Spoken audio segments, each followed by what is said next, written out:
Welcome to Real Judaism with Rabbi Ari Klapper. Unfiltered wisdom for Jewish life. Okay, Be'ez Hashem, we are here on Daf Kuf Chelek Gimel Perek Hey Oiz Gimel.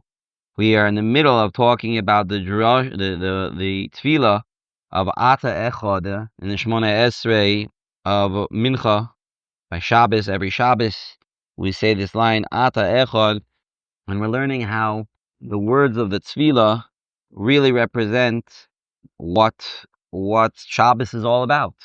Tiferes Gedula. So, Mayor, can you do me a favor? Just hand me the siddur that's right underneath the chumash there. This way I'll have it right next to me, so we can go over the actual tefillah as we learn the parish. I'm just going to open up. Here we go. Mincha and Shabbos, so we can have it open in front of us. All right. So we said Ata Echad v'Shimcha Echad Mikamcha Yisrael Goy Echad Ba'aretz. Putting it all together, Klal Yisrael, Kadosh Baruch Hu are very unique, are different.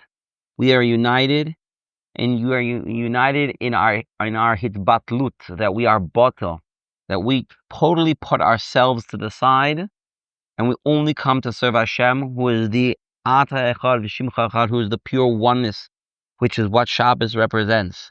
Shabbos represents the pure oneness of HaKadosh Baruch Hu, that comes from His all-powerful abilities to do anything and everything, and that is seen on Shabbos because Shabbos represents the Ein Sof, that HaKadosh Baruch Hu created the world in a way that's impossible. We can't imagine what it means, Yesh Me'ayin, from nothingness.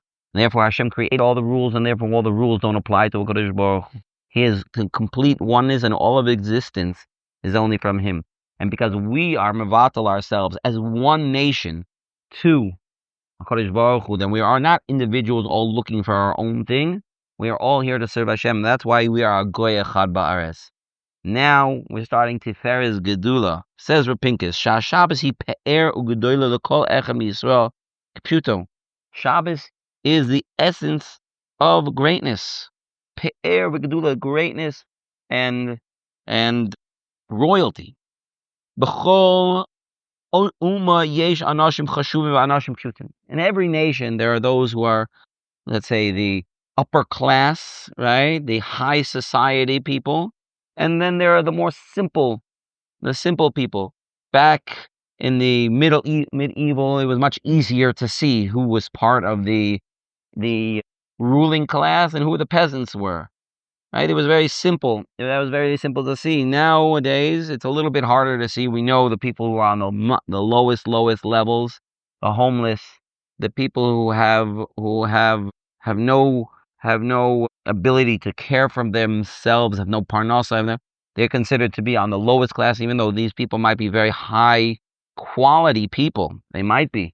But in terms of the way the class system works, there's the elites, so to speak, and then there's the middle class, upper class, middle class, lower class, upper middle class, all these, but it's kind of like it's a hard thing to see exactly, like, what does it go based on your education? Does it go based on the amount of money that you make? Does it go based on what decides it? It's a little bit more of a hard thing to pinpoint, right? You can have the people who are mamish the lowest class and they become president of the United States, right? You can have people who are such a low class people and all of a sudden they're billionaires. And you got people who claim to be elites when really they have the lowest standards of anybody.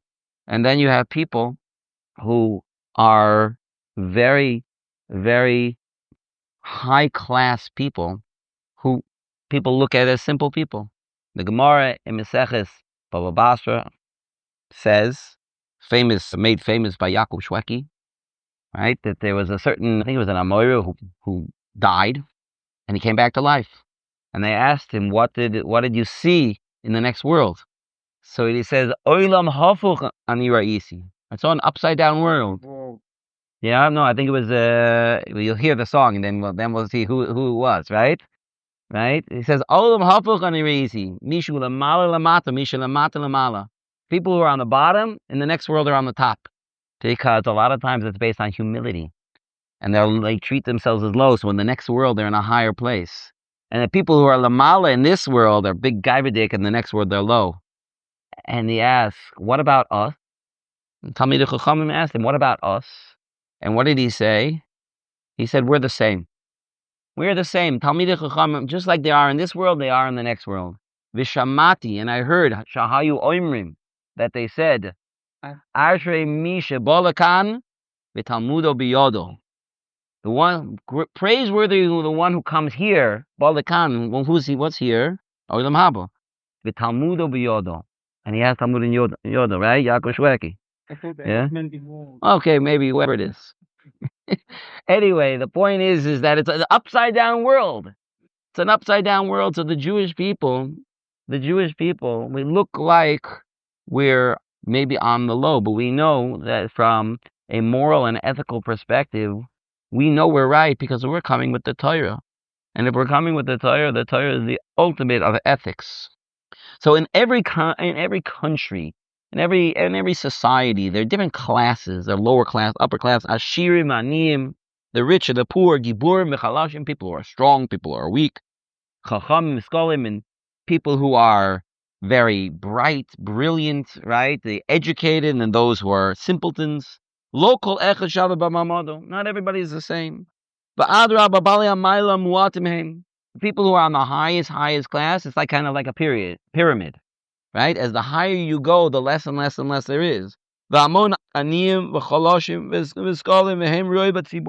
the nation is not rich. Most of the nation is not strong. Most of the nation is not very educated.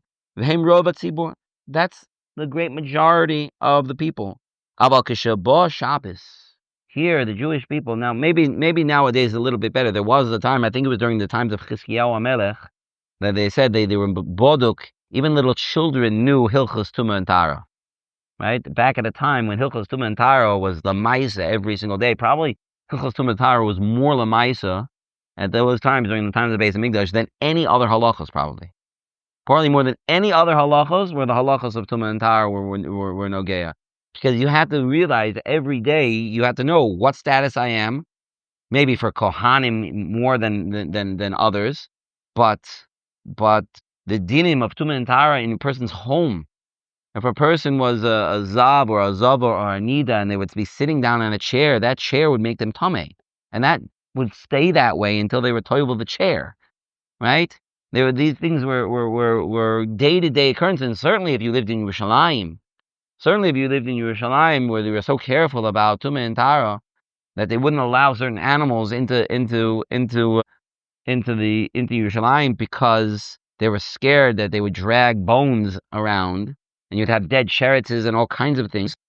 This was Tumah and Tara was the bread and butter. You know, you're learning like Orach Chaim.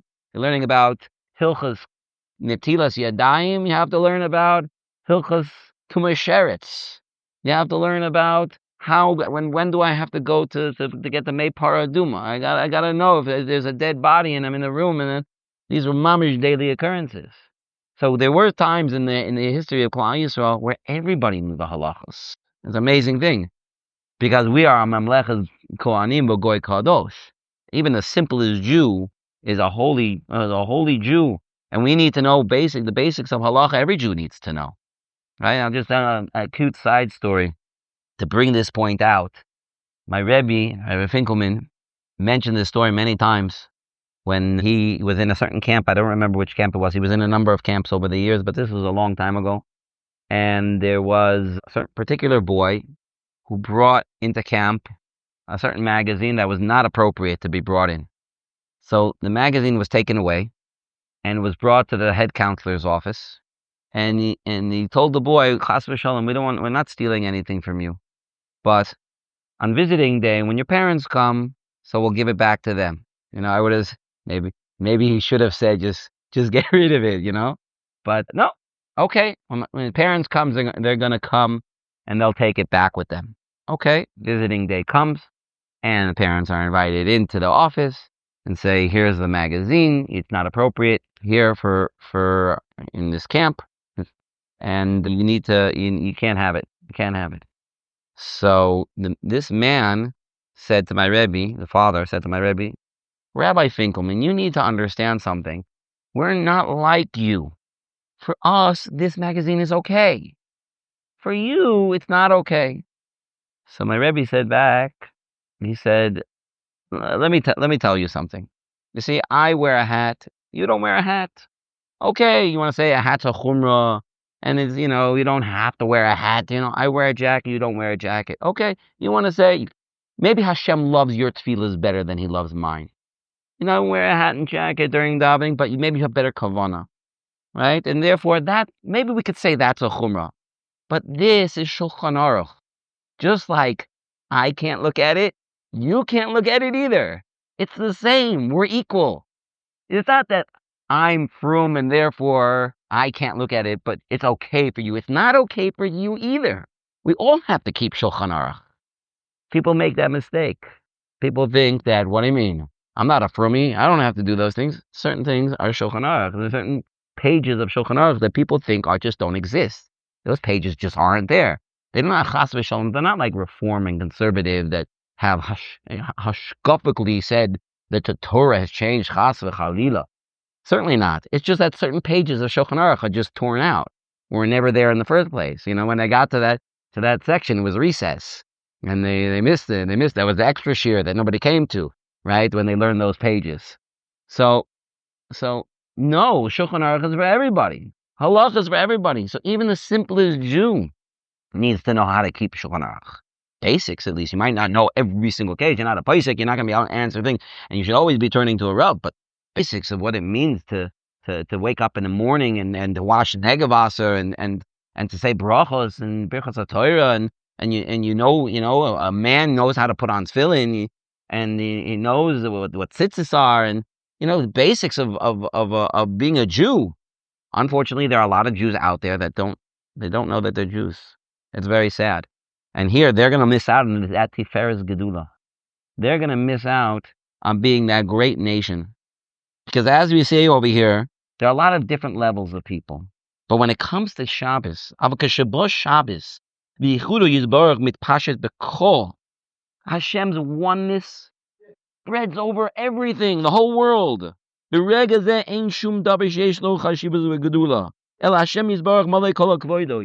Nobody. Kings are nothing. Kings are nothing. When you're in the presence of the King of the universe, even the people on the high society are nothing. You know what it's like? It's like you have people of different heights, right? So you have one guy who is, he's a little bit on the shorter side. He's only 5 feet. You have another guy, a little bit, he's still short, but he's 5'4". He's taller than the other guy, right? And then you have the guy who's, more average, like 5'7", 5'8", and then you have the tall guy who's over 6 feet, right? Why? But then when a guy who is a massive giant comes, to him, they're all nothing. They're all nothing. It doesn't matter. You're a little bit higher. You're a little bit this. When the big one comes in, everybody's small. It doesn't matter. It doesn't matter your size anymore.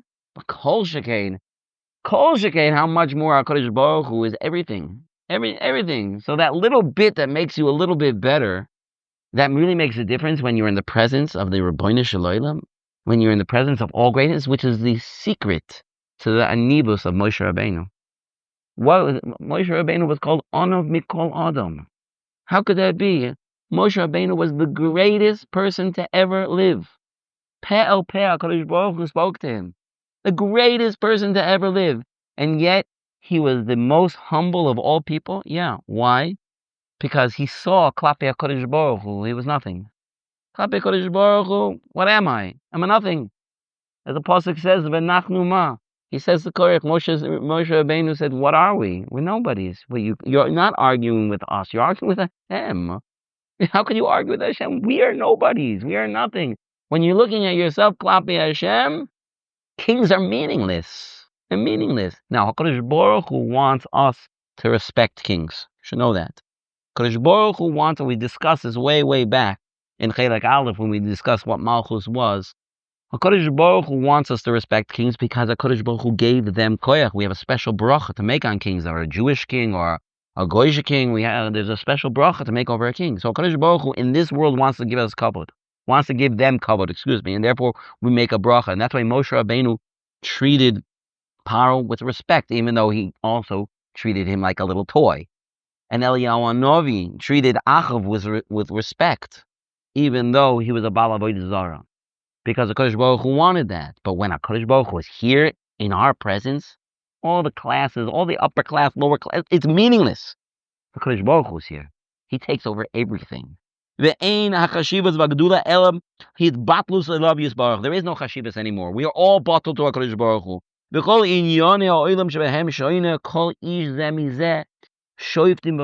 Every single thing in the world. Doesn't matter your difference. They're different from each other. We're all bottled. We're all bottled to Hashem.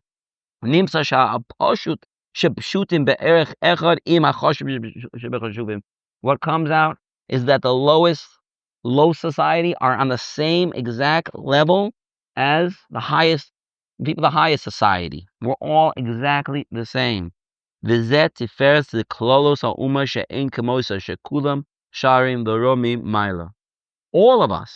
All of us are Sarim. We're all officers of Hashem. We're all on the same level. We're all here to serve Hashem. We're all here to be mavatal ourselves to Hashem. Yeah, let's look how Lamaisa this plays out on Shabbos. When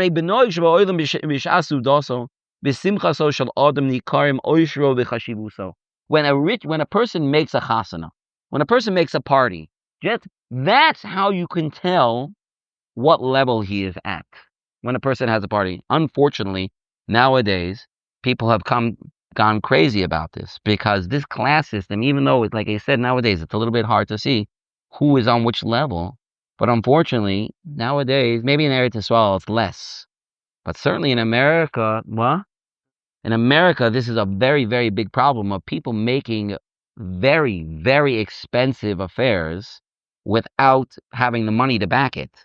Because they have to do it, because that's how it's done in their neighborhood. You have to keep up with the Schwartzes and with the Goldbergs and with the next sounding Jewish names, because they made a chasana with this and this singer, with a 12-piece band, with waiters wearing tuxedos and who knows what else. So we all have to be on the same level. So it used to be once upon a time, the richer you were, the more you could see that in the party. Now they even have poor people who make parties like this, and then who knows what happens to them afterwards, what kind of debt and sorrows that they have.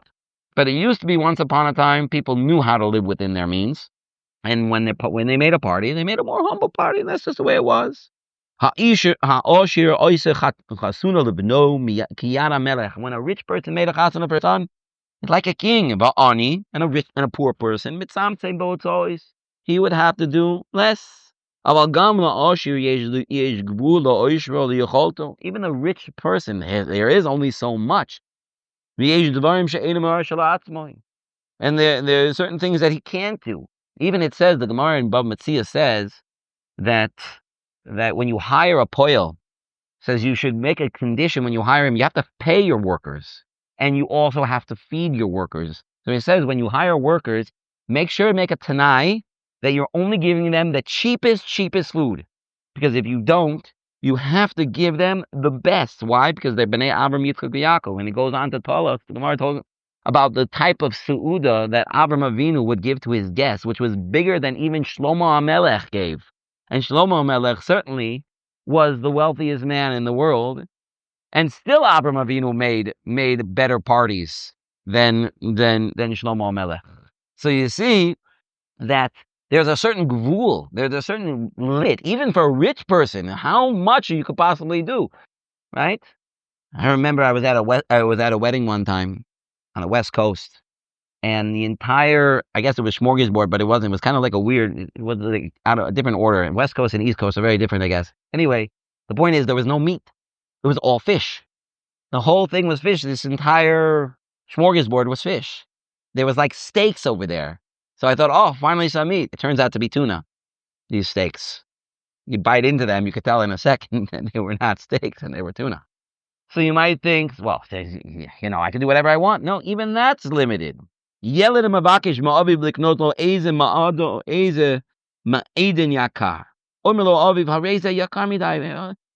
want a certain treat. I want a certain treat. And the father says, it's too expensive. I'm sorry. Omar Yelid, Ma, yesh, what's the problem? Tichtov check, write a check. Or nowadays, what is the problem? Just take out your credit card. That's a child who has very little understanding. Like, yeah, the credit card is just like the money tree. I have a money tree in my backyard. The only problem is that it only grew $1 bills. That's it. So I don't really make much on my money tree. I have to water it better. Maybe I'll start growing $100 bills. Right? I'm just making a joke. Anyway, take out your check. Right? Take out your credit card. What's the problem? Tipshun. It's as simple as this little child. Harry check. You have to cover the check. You have to cover your credit card bill. No, you don't. All you have to do is pay the minimum, right? You only have to pay 10%. Well, in America, in Israel, you have to pay the entire credit card bill. But in America, you pay 10%. And you know what happens? Whoa, don't do that. It's not a good idea if you only pay 10%. Because that 90% is going to all of a sudden become a lot more money very, very fast. So not a good idea. You have to cover it. If you spend money, you have to cover it. Let's say you get the checkbook of the government's checkbook. Wow, okay. Now you can write whatever you want on that amount. Right? You don't have to worry about you don't have to worry about covering it. There's so much more money, so much money there. Now you have to know what kind of government you are, because if the government is going bankrupt, then you're in trouble. Not a problem. Just raise the credit ceiling. That's all you have to do. Go into more debt, another $1 trillion. What's the difference, right? Okay, some people have interesting ways of managing their money, especially the American government. That's what's happening on Shabbos. Shakadosh Baruch Hu oimer lanu b'Torah b'peh moleh, ואני פורע. The Torah is telling us, buy it. Hashem is saying, buy it. I'm going to cover it. I'm going to cover it. If you're buying it for Shabbos, you're buying it for my party. Shabbos is Hashem's party. We mentioned it many times from the beginning. Shabbos is Hashem's day. The meals on Shabbos are Hashem's party. So you know what? Spend. Spend. In my honor, spend. Here you have to be very careful, though. You have to know, are I really spending it for Hashem's kavod? Or am I spending it for my own kavod? If you're spending it for Hashem's kavod, spend. I think about Right. So there you have to look back. You have to look in the Mishnah Berurah over there. I'm going to have to halacha. When are you supposed to borrow money and when you're not supposed to, with regard to Shabbos? Ayin Sham b'Mishnah Berurah that it talks about these halachos. But there's certainly an idea that a person should spend more money on Shabbos. Why? Because Hashem is saying, you're doing it for my kavod. You're doing it for my kavod. So spend, I'll pay back. Don't worry. Pinkas chekim chasuma me Hashem yisparach. You have the check, it's Hashem signs the checks. Im reshus l'reshum ezes chum shroitzim. V'hu yisbarach mishalim v'zeu tiferes gedula me'enim kamo. That is, it means tiferes gedula. It means the greatest glory. The HaKadosh Baruch Hu spend the HaKadosh Baruch Hu's money. But like I said, you have to know, why am I spending the money? Unfortunately, there are people out there, and I know at least of one story, where people spend tons and tons of money on Shabbos. But really, they're spending money on themselves. And how you know? And how you know if they're spending money on Shabbos or they're on themselves? You see what they're spending the money on, and you see how they're acting. That's what you see. If they're spending money on tons and tons of booze, tons of liquor, what? Right. And then you see how they act when they drink all that liquor. And you see how that whole party acts when they listen, if I wouldn't have seen it myself firsthand to see how some of these people act, okay, but if you do it week after week and you don't get a little bit drunk, it's not called a little bit drunk. A little bit drunk, again, it has to really be honest. You have to be honest. Am I doing this really for HaKadosh Baruch Hu? A person might say, of course I'm doing it for HaKadosh Baruch Hu. Of course I'm doing it for HaKadosh Baruch Hu. Are they really? That's why I said, see what happens. What does it mean? I'm doing for HaKadosh Baruch Hu, I'm getting myself what I really want to eat. Yeah, but the board is that, am I making this a Kaddish seudah? Or am I making this a wild Chil Hashem? Yeah. Your family we prepared you are thirsty, you put the food on your outpouring things on. Right? Unfortunately, there are places where they have these kiddush clubs.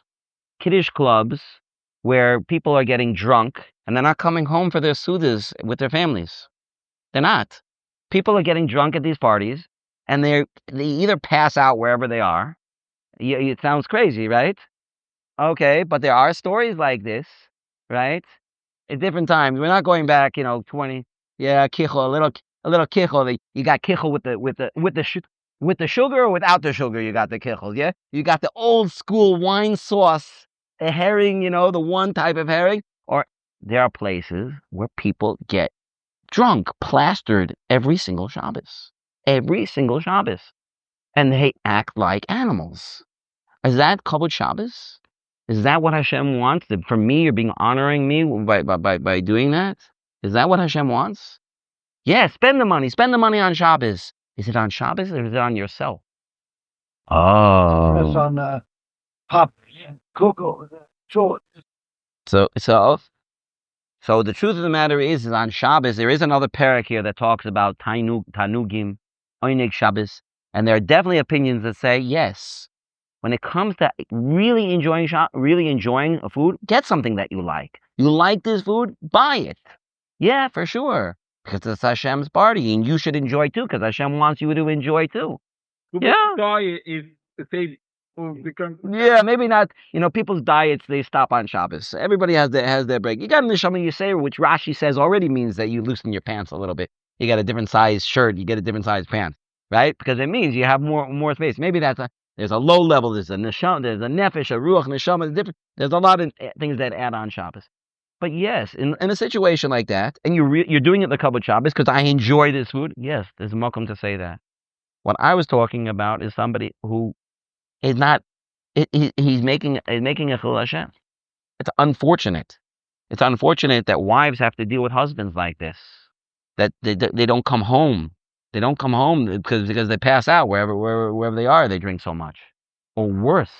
There are worse things than that. Even you can imagine what could possibly be worse. There are worse. There are worse things that can happen than that. And every week after week, they do it.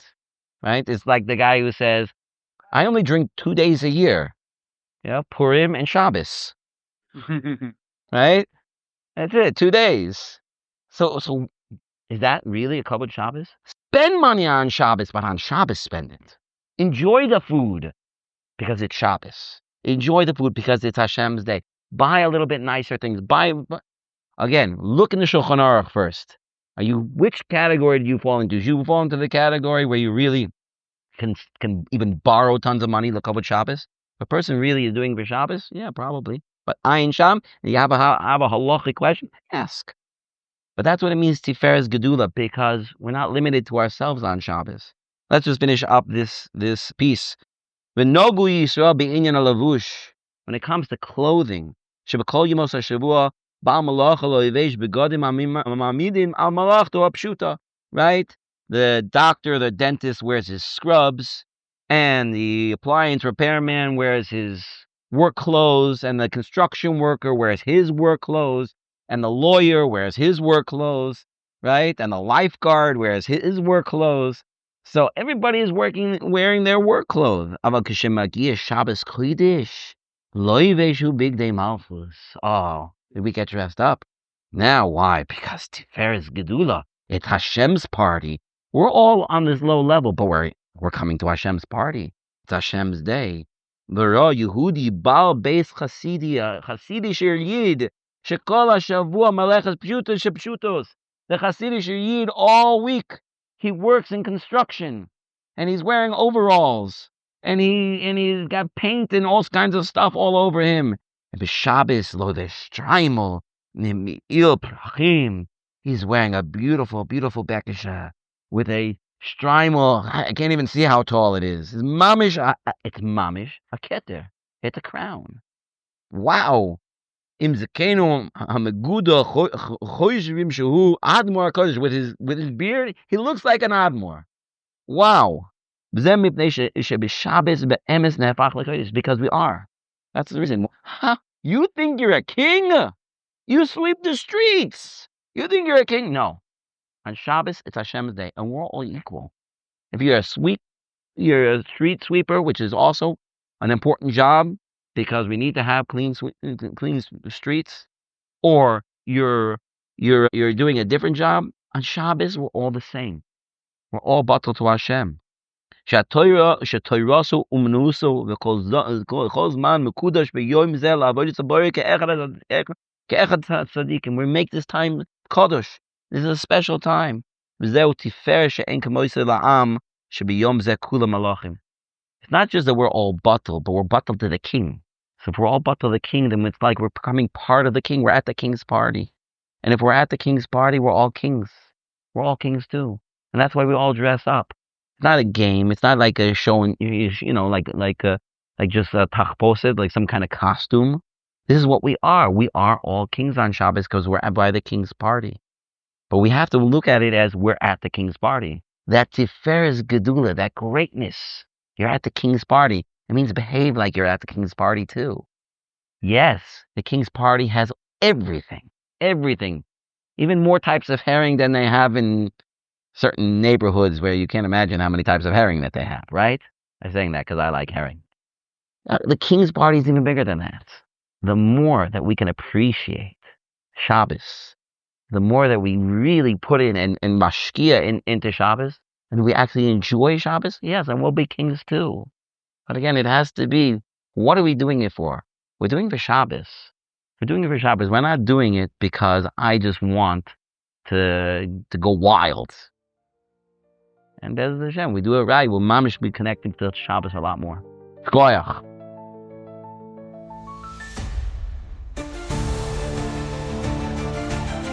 Thank you for joining Real Judaism, where we explore Torah's wisdom for real life.